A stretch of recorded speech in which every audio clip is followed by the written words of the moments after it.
4월 24일 새벽 묵상을 함께 나누도록 하겠습니다. 제가 기도하겠습니다. 사랑이 많으신 하나님, 오늘도 우리들 가운데 새날을 허락하시며 살아계신 주의 은혜와 능력 안에 거하게 하심에 감사를 드립니다. 날마다 주님의 은혜를 우리들 가운데 베푸셔서 우리가 주의 은혜가 없이는 살아갈 수 없음을 고백하는 우리의 삶이 될 수 있도록 함께 하시고 역사하여 주시옵소서. 언제나 우리의 삶을 지키시는 하나님의 은혜가 우리들 가운데 넘쳐나기를 원합니다. 확진자가 늘어나고 있는 가운데 우리의 삶을 지키셔서 우리의 삶 가운데 역사하신 하나님의 은혜로 건강하게 하시며 하루속히 이 땅에 있는 코로나19의 상황이 해결되게 하시고 함께 모여 일상을 회복하며 함께 모여 예배드릴 수 있도록 함께하여 주시옵소서. 이 시간 주의 말씀을 나누고자 합니다. 주님께서 깨닫게 하시는 은혜와 깨닫게 하시는 능력을 함께 하시며 성령으로 동행하여 주시옵소서. 감사를 드리며 예수 그리스도의 이름으로 기도드립니다. 아멘. 오늘 이 시간 우리에게 주신 하나님의 말씀은요, 출애굽기 9장 1절에서 12절에 있는 말씀입니다. 제가 봉독해 드리겠습니다. 여호와께서 모세에게 이르시되 바로에게 들어가서 그에게 이르라. 히브리 사람의 하나님 여호와께서 말씀하시기를 내 백성을 보내라. 그들이 나를 섬길 것이니라.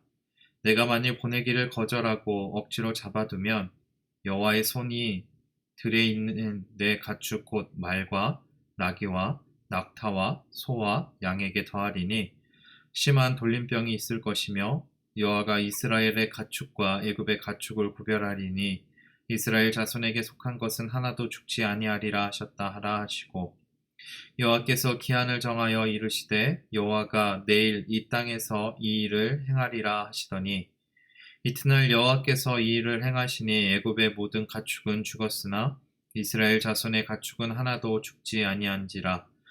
바로가 사람을 보내어 본즉 이스라엘의 가축은 하나도 죽지 아니하였더라. 그러나 바로의 마음이 완강하여 백성을 보내지 아니하니라. 여호와께서 모세와 아론에게 이르시되 너희는 화덕의 재 두 움큼을 가지고 모세가 바로의 목전에서 하늘을 향하여 날리라. 그 재가 애굽 온 땅에 티끌이 되어 애굽 온 땅의 사람과 짐승에게 붙어서 악성 종기가 생기리라. 그들이 화덕의 재를 가지고 바로 앞에 서서 모세가 하늘을 향하여 날리니 사람과 짐승에게 붙어 악성 종기가 생기고 요술사들도 악성 종기로 말미암아 모세 앞에 서지 못하니 악성 종기가 요술사들로부터 애굽 모든 사람에게 생겼음이라. 그러나 여호와께서 바로의 마음을 완악하게 하셨으므로 그들의 말을 듣지 아니하였으니 여호와께서 모세에게 말씀하신과 같더라. 아멘.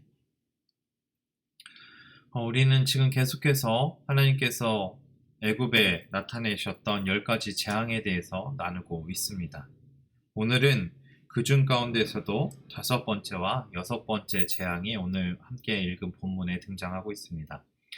먼저 1절에서 7절에 가축의 죽음에 대한 5번째 재앙이 기록되어 있고요. 8절에서부터 12절에는 악성종기의 재앙에 대해서 바로 6번째 재앙에 대해서 기록을 하고 있습니다. 하나님께서 애굽에 내렸던 10가지 재앙은요, 애굽이 섬기고 있었던 10가지의 신들을 하나님께서 이기심을 나타내고 있습니다. 애굽에는 수많은 신들이 있었고 애굽 사람들은 그 신들을 섬기며 살아가고 있었습니다. 그런데 하나님께서는 그 10가지 재앙을 통하여서 애굽에 있는 모든 신들을 이기시며 그 신들보다 강하고 위대하신 분이 바로 하나님이심을 스스로 나타내고 계시다라는 사실을 우리는 기억해야 합니다. 오늘 본문 1절은 이렇게 시작을 하고 있습니다. 여호와께서 모세에게 이르시되 바로에게 들어가서 그에게 이르라. 히브리 사람의 하나님 여호와께서 말씀하시기를 내 백성을 보내라. 그들이 나를 섬길 것이니라 라고 말씀하십니다. 하나님께서는 다시 모세와 아론을 바로에게 보내셔서 이스라엘 백성을 풀어줄 것을 말씀을 합니다. 그런데 이 일을 거절하면 어떤 일이 생기냐면 3절에 보니까 여호와의 손이 들에 있는 내 가축 곧 말과 나귀와 낙타와 소와 양에게 더하리니 심한 돌림병이 있을 것이며 라고 말하고 있습니다. 하나님께서는요, 이 이스라엘 백성들을 풀어줄 것을, 이스라엘 백성들을 보낼 것을 이 바로 왕이 거절하게 되면 애굽에 있었던 가축들, 말과 나귀와 낙타와 소와 양을 죽이겠다, 모두 죽게 하겠다라고 말씀을 하고 있습니다.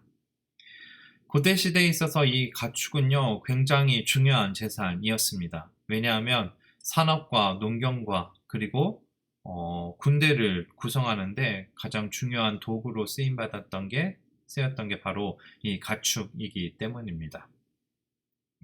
우리나라만 하더라도 이제 몇십 년 전에 이 가축이 너무나 중요한 존재였죠. 왜냐하면 농사를 지을 때 밭을 갈거나 논을 갈 때 쓰이던 게 바로 이 소였고요. 자녀들이 학교에 갔을 때 학비를 위해서 이 소를 팔기도 하였던 것으로 볼 때 이 가축은 사람에게 있어서 가장 중요한 동물이다라는 것이죠. 그리고 오늘 본문에서 등장하는 이 말은요, 고대 전투에 있어서 가장 중요하게 쓰였던 물건이고요. 애굽에서의 말은 애굽의 그 수많은 병거들을 이끄는 중요한 도구였다라는 것이죠. 그리고 낙타와 나귀는 산업에 있어서 가장 중요한 물품이었고요. 그리고 소와 양은 농경에 있어서 중요한 가축이었다라는 것이죠. 그런데 하나님께서 이 모든 가축에게 돌림병이 돌게 하셨고 이 가축을 죽이셨다라고 말하고 있습니다.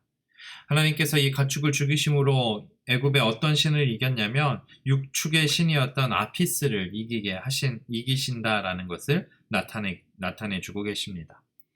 그리고 이 가축들이 다 죽이심으로 이 애굽에 있었던 산업과 농경이 다 멈추게 되었고 바로의 마음이 흔들리게 되었다라는 것이죠. 7절에 보니까 바로가 사람을 보내어 본즉 이스라엘의 가축은 하나도 죽지 아니하였더라. 그러나 바로의 마음이 완강하여 백성을 보내지 아니하니라. 분명히 가축이 죽었다라는 것은 애굽에게 있어서 크나큰 문제가 되었습니다. 그런데 이 가축이 죽은 것으로 인하여서 이 바로의 마음이 더 완강하여졌고 애굽에 있었던 이스라엘 백성들을 놓아주지 않았습니다. 왜냐하면 그 애굽에 있는 가축을 대신할 가축이 이스라엘 백성들이 가지고 있었기 때문입니다. 그렇기 때문에 이스라엘 사람들의 가축이 하나도 죽지 않은 것을 보고 바로의 마음이 완강해졌다라고 말씀하고 있습니다. 그 가축을 차지하고 그 가축으로 다시 일어서야 되기 때문에 이 바로의 마음이 완강해져서 이스라엘 백성을 놓아주지 않았다라는 것이죠. 그리고 이어지는 8절에서부터 12절 말씀에는 악성 종기가 일어난 것을 우리들 가운데 말씀해주고 있습니다. 이 악성 종기는 애굽의 육체의 신이었던 타이폰을 하나님께서 이기심을 나타내주고 있습니다. 종기가 무엇일까요? 이 종기가 나면은 우리 몸에 정말 그 종기 때문에 너무나 아프고 그 종기가 우리의 신경을 분산시켜 버리게 됩니다. 얼굴에 조그만한 여드름이 하나만 나도 힘든데 온몸에 종기가 났다라는 것은 너무나 괴로운 상황이었을 것입니다. 그리고 이 종기가 어디서부터 시작하냐면 11절 말씀에 요술사들도 악성 종기로 말미암아 모세 앞에 서지 못하니 악성 종기가 요술사들로부터 애굽 모든 사람에게 생겼음이라 라고 말하면서 가장 먼저 종기가 생기기 시작한 것은 요술사들부터였고요. 그 궁궐에 있던 요술사들부터 시작하여서 애굽 모든 사람들에게 이 종기가 생겼다라고 말하고 있습니다. 사람은요, 고대에 있어서 가장 중요한 물자였고 가장 중요한 자원이었습니다. 특히 애굽에 있어서 이 사람은 중요한 물품이었다라는 것이죠. 그래서 이 사람이 없이는 아무것도 할 수 없는데 이 사람이 일을 할 수 없는 상황에 놓이게 되었다라는 것입니다. 혹시 대상포진에 걸려보신 적 있습니까? 그 대상포진이 걸리면 몸이 너무나 아파서 움직일 수가 없고 그 몸이 나올 수 있는 방법은 그냥 아무것도 안 하고 쉬는 것밖에 없습니다. 그런데 오늘 이 애굽 사람들 가운데 종기가 퍼졌다라는 것은 애굽에서 일해야 되는 사람들이 움직일 수 없게 되고 일을 할 수 없고 애굽이 돌아가지 않는 상황에 놓였다라는 것이죠. 그래서 바로의 마음이 흔들렸을지도 모릅니다. 그때에는 이제 하나님이 역사하고 계십니다. 12절 말씀에 여호와께서 바로의 마음을 완악하게 하셨다라고 말하고 있습니다. 말씀하고 계십니다. 하나님께서는 분명히 애굽의 10가지의 신들을 다 이기시는 모습을 보이시고 애굽 사람들에게 그리고 애굽에 오랜 시간 종노릇하던 이스라엘 백성들 가운데 하나님의 위대하심을 나타내시기 위함이셨다라는 것입니다. 그래서 바로의 마음을 완악하게 하셨고 바로의 마음이 바로가 그 아론과 모세의 말을 듣지 아니하게 하나님이 그 마음을 움직이셨다라는 것이죠. 바로 모세에게 말씀하셨던 그 모습 그대로 바로의 마음이 완악해졌다라는 것을 우리는 기억할 수 있습니다. 오늘 본문 말씀에 하나님은 5번째와 6번째 재앙을 애굽에 나타내 주셨습니다. 그리고 이 재앙을 통하여서 애굽의 산업은 마비가 되었고 농업은 마비가 되었을 것입니다. 이 2가지 재앙으로 봤을 때 하나님이 얼마나 강하고 능하신지는 우리가 이 2가지 재앙만 봐도 알 수가 있습니다. 하나님은요, 마음만 먹으시면 이 땅에 흐르고 있는 모든 상황을 통제하실 수 있다라는 것을 우리가 알 수 있습니다. 반대로 생각하면 하나님이 마음만 먹으시면 우리들 가운데 우리를 힘들게 하는 어려움과 아픔과 괴로움 가운데에서 우리를 건져내 주실 것이고요. 우리의 삶을 평탄하게 인도해 주실 분도 하나님이심을 우리는 알 수가 있습니다. 그래서 오늘 하루를 살아갈 때 이렇게 힘과 능력이 있으신 주님이 우리와 동행하심을 그리고 우리에게 힘 주심을 우리에게 능력 주심을 기억하며 살아갈 수 있는 저와 여러분이 될 수 있기를 간절히 축원합니다. 기도하겠습니다. 사랑이 많으신 하나님, 오늘도 살아계셔서 우리의 삶을 지키시며 우리 가운데 놀라우신 은혜를 베풀어 주심에 감사를 드립니다. 아버지, 우리가 언제나 주님과 동행하며 주의 은혜 안에, 주의 능력 안에, 주의 뜻 안에 거하며 살아갈 수 있기를 간절히 간구합니다.